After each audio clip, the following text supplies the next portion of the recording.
I simulated the first round of the 2023 NHL Draft 100 times so you don't have to.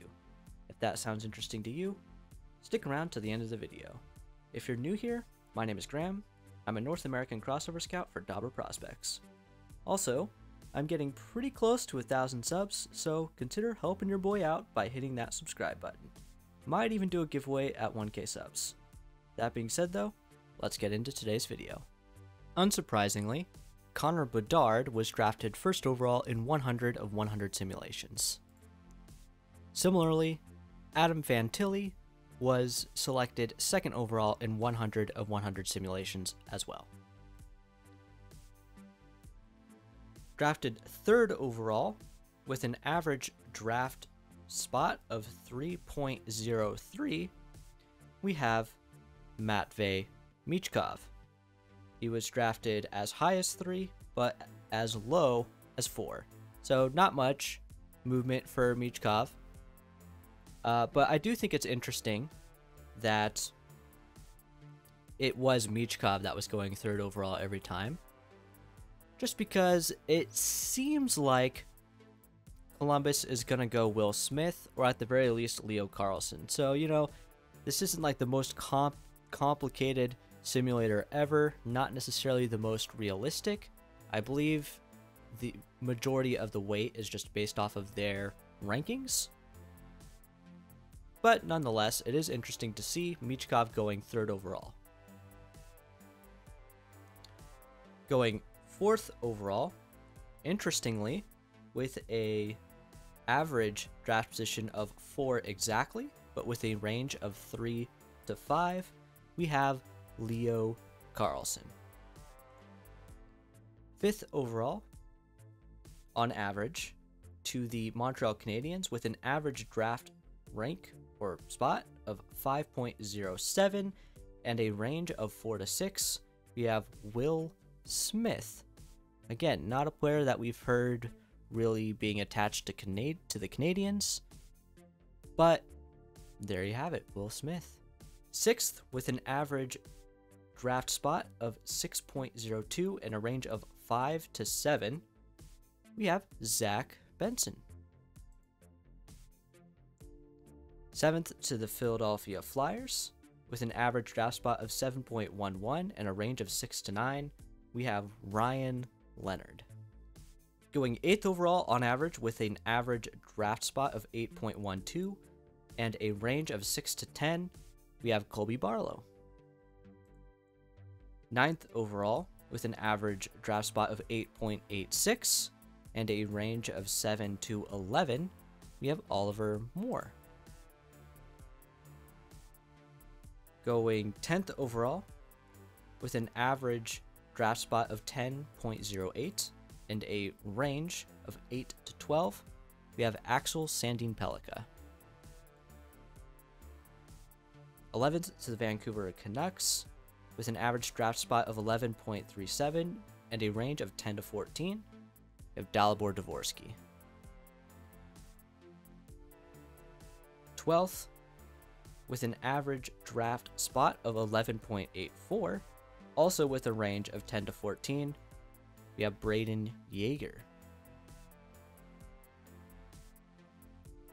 13th, with an average draft spot of 13.26 and a range of 11 to 16, we have Nate Danielson. Going 14th overall, with an average draft ranking of 13.82 and a range of 11 to 17, we have Callum Ritchie. 15th overall, with an average draft spot of 15.34 and a range of 12 to 18, we have Edward Chalet. 16, with an average draft spot of 16.16 and a range of 11 to 21, we have David Reinbacher.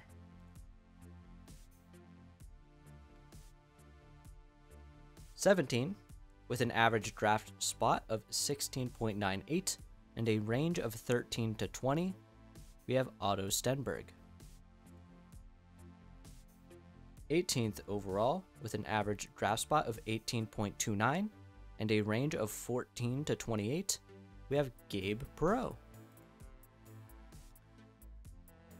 19 with an average draft spot of 19.14 and a range of 15 to 23. We have Sam Honzik. 20 with an average draft spot of 20.31 and a range of 16 to 24. We have Dmitry Simashev. Simashev would be a great pick for Seattle. Seems like the type of guy they might pick as well. 21. With a average draft spot of 21.19 and a range of 17 to 25, we have Riley Height. 22. With an average draft spot of 21.38 and a range of 17 to 26, we have Matt Wood. 23. With an average draft spot of 23.23 and a range of 20 to 26, we have Andrew Crystal. 24. With an average draft spot of 24.02 and a range of 19 to 29, we have Ethan Gauthier. 25. With an average draft spot of 25.29 and a range of 20 to 30, we have Mikhail Golyayev. At 26, with an average draft spot of 26.33 and a range of 20 to 31, we have Lukas Dragicevic. 27, with an average draft spot of 26.78 and a range of 21 to 31, we have Gavin Brindley. 28, with an average draft spot of 28.14 and a range of 24 to outside the first round, we have Tom Willander. So what I did was I only simulated the first round. So some of these players were not drafted in the first round every time, it was somebody else, but these were the most common picks overall. So on average, this was still the average draft position. But when I say Tom Willander's range was from 24 to outside the first round, that just means sometimes he wasn't drafted in the first round. So I don't know, he could have been 33rd in the simulation, he could have been 50th for all I know. So the lower end of the range is unknown, basically. That being said, at 29, with an average draft spot of 29.08 and a range also of 24 to outside the first round, we have Oliver Bonk. At 30, with an average draft spot of 29 to 47, with a range of 25 to outside the first round, we have Tanner Molendyke.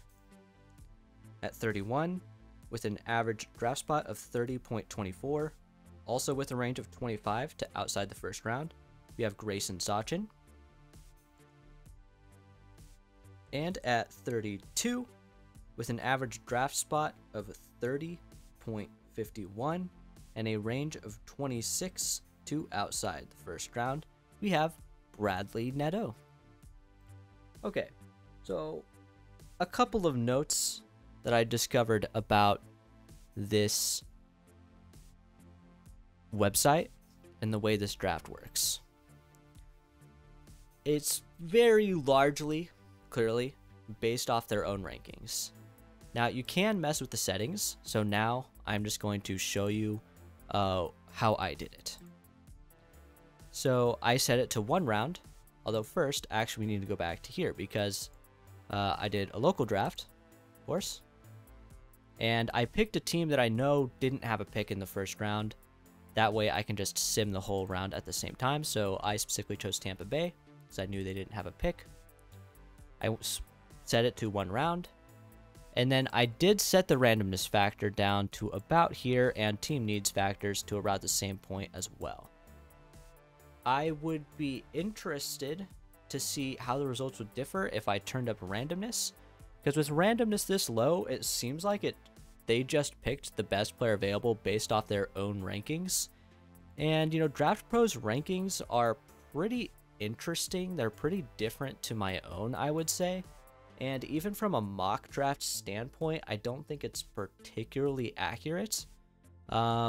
However, those are the only rankings they have available for this year's draft class, so that's kind of what you're stuck with. So I do wonder what it would be like if I cranked the randomness up. However, I do know with randomness at the default halfway on the slider, I did run that once, and Adam Fantilli ended up going first overall. So I didn't want to keep the randomness that high, just because that's obviously extremely unrealistic.